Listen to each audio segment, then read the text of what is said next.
Hey guys, on this one we have a unit that Goodman has sent me to fix. Other companies weren't able to properly fix this issue, so we're going to go through some diagnosing on this video. I've already looked at this for a little while. So basically on this particular one right now, we currently it's running, but it only has 58 psi on both sides. Or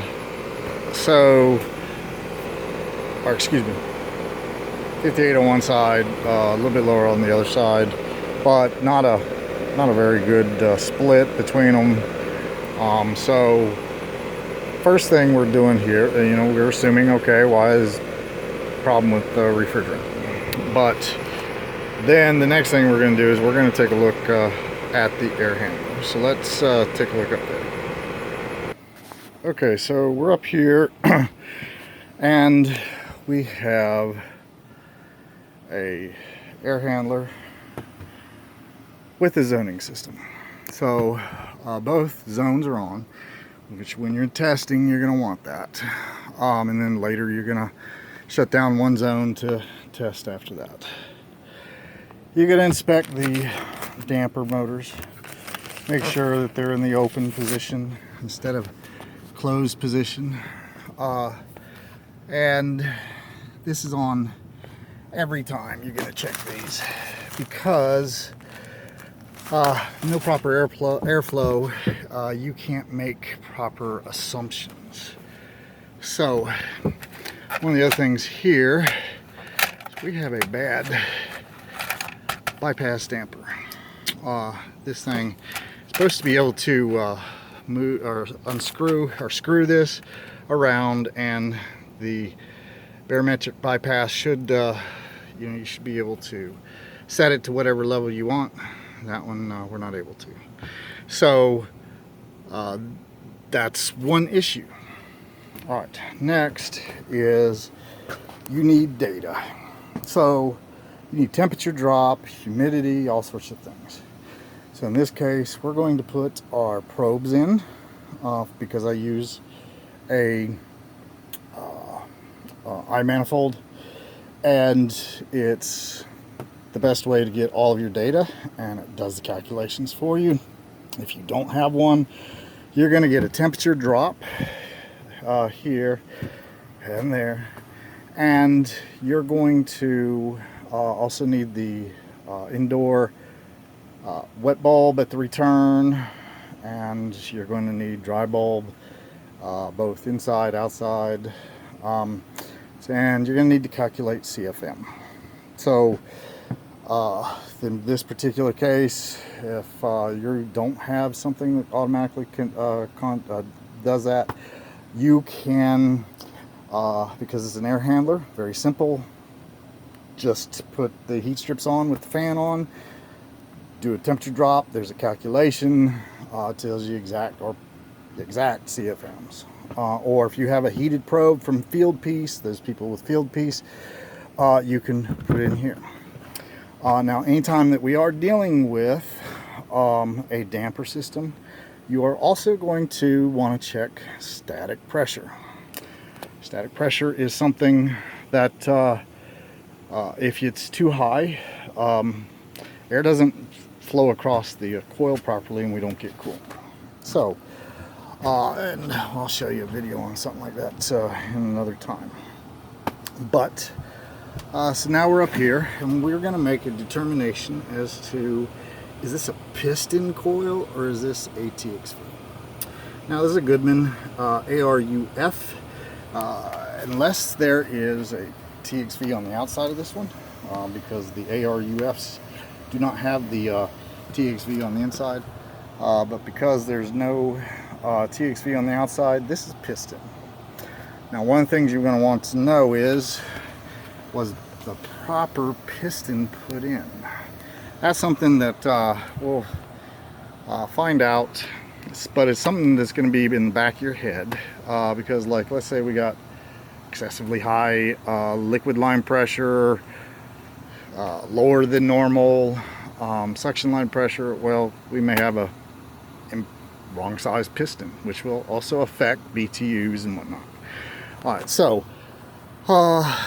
in this particular case, I did not have the proper CFM. On this particular one, the blower speeding was set on its absolute lowest. Now, especially on damper systems, the problem with that is when one damper closes, the other one, people complain about noise. Well, it's usually because a bypass damper is not working and things of that nature. And so somebody came in, because they rarely, they usually are not set. The ARUF30 is usually on the blue or the black is going to be its main tap speed. And so somebody's adjusted it, usually a noise complaint. So first thing I did is I fixed it. I'm testing it with the high speed because of this particular one. We'll make adjustments to CFM later, but I have both zones open. I want it on its highest speed. I want it for my testing. Then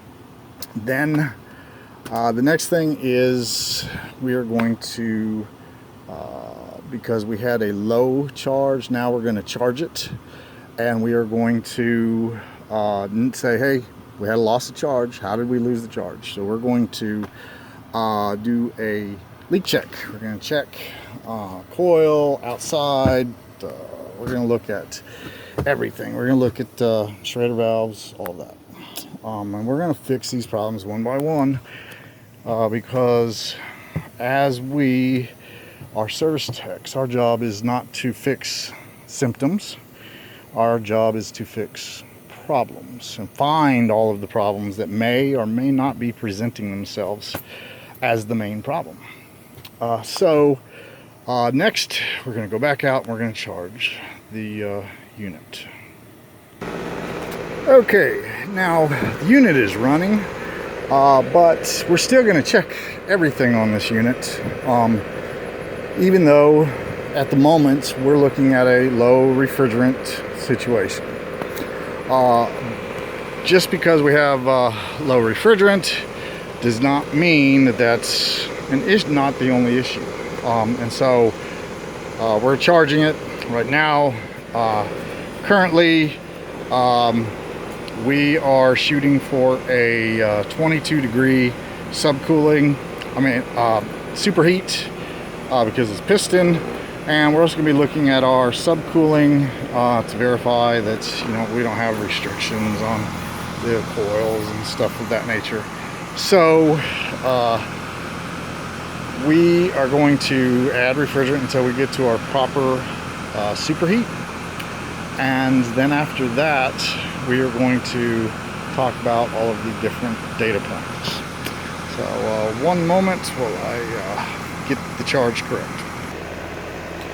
Okay, so we've got our superheat and subcooling within their ranges. Our high side is slightly higher than normal, so I'm suspecting a very common thing is that they didn't replace the piston like they should have, and so we've got a mismatched piston system, which takes away from the BTUs of the system.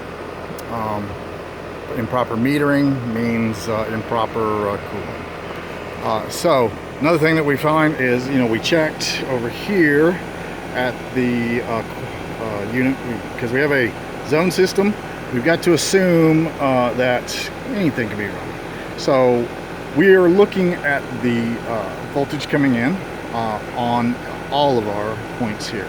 We're checking reversing valve because that's energized right now. We're checking our Y, and we're checking our common, across common to all these, and our red. Okay, making sure that there's not a drop in voltage, because if we were getting a drop in voltage, we need to find out why and what's going on. So in this particular case, no drop in voltage. We got 28 volts pretty much everywhere. One of the things I did notice, and this from time to time I run across, is we have some resistors that have been overheating, so that's an issue. We also have somebody who's put this thing on like 30 minutes. You know, 30 minutes is a short time in our area to be running. Really should be more on like 90 minutes. A lot of times people will change them to 30 minutes because they're not charged right or whatever from the get-go. And so it really should be on 90 minutes of run time. Unless you're in an area that you know, is, you know, colder temperatures the majority of the time, and in that case you really should have a outdoor thermostat to do that. But so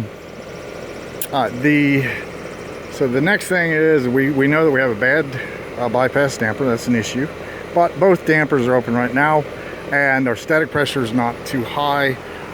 We have a 0.3 static pressure, and so therefore that's an issue. We're going to fix it, but it's not part of our issue now. We do know that we have resistor problems here, so we're going to fix that, but it's not inhibiting the Y signal from making it to the contactor, so we're good there. We are going to fix this, but it's not our main problem. So now we are back to the refrigerant cycle. At this point, we don't know why we had a loss of refrigerant. It is aluminum coil. I know some aluminum coils for the Goodmans have been leaking due to the fact that it seems like where they glued the aluminum coil down to the pan, that glue, usually around that area is where I've seen the leaks. So that may be an issue. I thought that they had fixed that, but we're now at this point we're going to do a leak search. We're going to start with a leak search we are going to use our leak, our sniffer, and then after that, if we don't get an accurate reading on anything, we are going to switch to ultraviolet dye, which is 100% accurate. So at that point, and I'm not gonna waste your time with showing you all that, but I'm gonna do the leak search, see if I can find anything, and then go from there. That is going to be what we're going to talk to our customer about. We're going to explain all of the different issues. Then later on this job, once we've figured out where the refrigerant loss came from, we are going to begin to check CFM again with the bypass damper replaced, or the control replaced, so that way we can know that everything on the system is working properly, and move forward from there. All right, guys, as always, if you have questions, feel free to ask. Leave them in comments, or you guys can email us directly. We have some good info on our website also. And I try to get back to people. I know I'm not always great about it. Sometimes I'm so busy that I'm not able to do it, but I will try and get to everybody as quickly as I can. Also, there's plenty of great people on that visit my site that'll help you as well. The next thing is, if you like this video, give it a like, and also, if you're not subscribed to me and you like this type of stuff, please subscribe.